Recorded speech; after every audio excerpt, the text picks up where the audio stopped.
प्रधानमंत्री नरेंद्र मोदी ने कहा, क्योंकि अभी आप कह रहे थे बटन दबाने वाली बात, उन्होंने कहा सजा देना आप लोग इस बार, और सजा दीजिएगा कांग्रेस पार्टी को, ऐसे बटन दबाना जैसे फांसी दे रहे हो।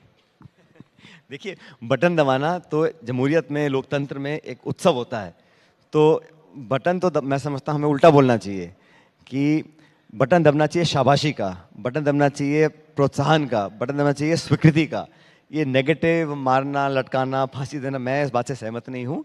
बटन दबना चाहिए, एक उम्मीद जगनी चाहिए, एक आशावान व्यक्ति को होना चाहिए, देश में, समाज में एक फ्यूचर हमारा कैसे बेहतर हो। और हम लोग हमेशा अगर सकारात्मक चॉइस रखेंगे तो जीवन खुशियों से भरा रहता है। हम नकारात्मक रखेंगे, बदले की भावना रखेंगे, मन में आक्रोश रखेंगे और वो मानसिकता के साथ अगर कुछ काम करेंगे तो उसका कोई लाभ नहीं मिलने वाला है। अब मोदी जी क्यों कहें कि वो गहलोत जी के लिए या कांग्रेस पार्टी के लिए आप वो सकारात्मकता दिखाएं या जनता सकारात्मकता दिखाए, ये मोदी जी क्यों कहेंगे कि वो कांग्रेस पार्टी के लिए नहीं, सकारात्मकता मैं तो कह रहा हूँ वोट डालने जो जाए उसको हाँ। भाई, अगर आपको मैं पसंद नहीं हूँ, दूसरा व्यक्ति पसंद है, तो आप डालो कि भाई ये व्यक्ति सचिन पायलट से बेहतर उम्मीदवार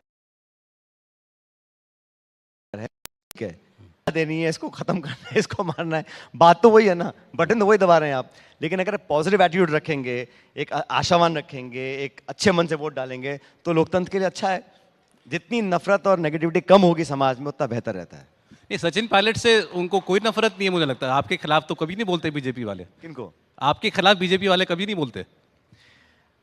अगर मैं ऐसा कुछ करूंगा तो वो छोड़ने वाले हैं क्या? लेकिन मैंने आज तक मौका नहीं दिया करने का। मैं जो करता हूँ डंके की चोट पे करता हूँ, सबके सामने करता हूँ और मैं पब्लिक की बात करता हूँ। अगर मैं ऐसा कुछ काम करूंगा कल कि वो मेरी आलोचना करें तो करेंगे। चुनाव लड़ रहा हूँ मैं, आप जाके सुनो मेरे क्षेत्र में क्या क्या भाषण दे रहे हैं मेरे बारे में वो। लेकिन चुनाव है, बोलें, क्या दिक्कत है? मुझे कोई दिक्कत नहीं। आप टोंक में मैंने देखा आपकी एक सभा के लिए आपके समर्थक बुलडोजर लेकर के खड़े थे। तो आपकी सभा होने वाली थी, उससे पहले आपके स्वागत के लिए बुलडोजर सड़क पर लगा रखे थे। तो कोई आपकी भी कुछ ऐसा है, वो हाँ। बुलडोजर नहीं है, वो जेसीबी होती है। जेसीबी बुलडोजर आओ, आजकल सारी ऐसी मशीनें बुलडोजर ही कहलाती हैं। वो एक भाई ये प्रचलन चल गया है राजस्थान हाँ। में कई जगहों पे कि कुछ लड़के जेसीबी पे बैठ जाते हैं, फिर फूल वूल बरसाते हैं उसमें। ये रिसेंट फिनोमेना है, अभी हाल ही में शुरू हुआ है। लेकिन मेरे यहाँ नहीं, कई जगह होता है, ऐसा नहीं है राजस्थान में, मेरे जिले में हर जगह ऐसा हो रहा है। बीजेपी को बड़ी उम्मीदें, मैं क्योंकि टोंक की बात करने जा रहा था, उस पूरे एरिया के अंदर बीजेपी को लगता है खास करके गुर्जर मतदाताओं के अंदर एक नाराजगी है और वो इस बार कांग्रेस पार्टी के साथ नहीं है। जो चर्चा हमने पीछे भी की कि शायद वो मतदाता वर्ग निराश है कि सचिन पायलट को वो मौका, अपॉर्चुनिटी नहीं दी उनकी पार्टी ने जो मिलनी चाहिए थी। उनको उसमें अपॉर्चुनिटी दिखाई देती है।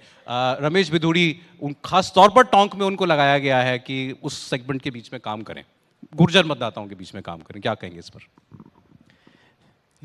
बड़ी अजीब बात है कि दुनिया की सबसे बड़ी पार्टी केंद्र में इतनी ताकत में बैठी है और वो आस लगाए बैठेंगे कौन किससे नाराज होएगा, हमको वोट मिल जाएगी। भाई ये नहीं कह रहे कि हम ये करेंगे, हम वो करेंगे, कह रहे वो उससे नाराज हो जाएगा तो मुझे फायदा मिल जाएगा। तो ये आप समझ लीजिए कितनी सीमित उनकी उम्मीदें हैं और कितना लिमिटेड उनका कैंपेन है। और फिर मैं कह रहा हूँ नेगेटिव कैंपेन। भाई आप अपना एजेंडा बताओ ना, आप बताओ मैं बीजेपी हूँ, मैं राजस्थान में फला फला फला चीज़ करूँगा। आज उन्होंने कुछ घोषणाएं करी है, आप सकारात्मक एजेंडा, ब्लूप्रिंट दो, रोड मैप दो, राजस्थान में हम ये करेंगे, हम वो करके दिखाएंगे, मैं मान सकता हूँ। वो फलाना उससे नाराज होगा तो मुझे वोट पड़ जाएगा, ये समझ लीजिए कि कितने बैकफुट पर है। बहरहाल पद पोस्ट एक होता है, किसको कब मिलेगा नहीं मिलेगा निर्णय पार्टी का है। लेकिन मैं नहीं मानता हूँ कि कांग्रेस पार्टी का परफॉर्मेंस पहले से खराब होगा, बल्कि बेहतर होगा। और जो उम्मीदें बीजेपी लगा के बैठी है वो उम्मीदें उनकी पूरी होंगी नहीं।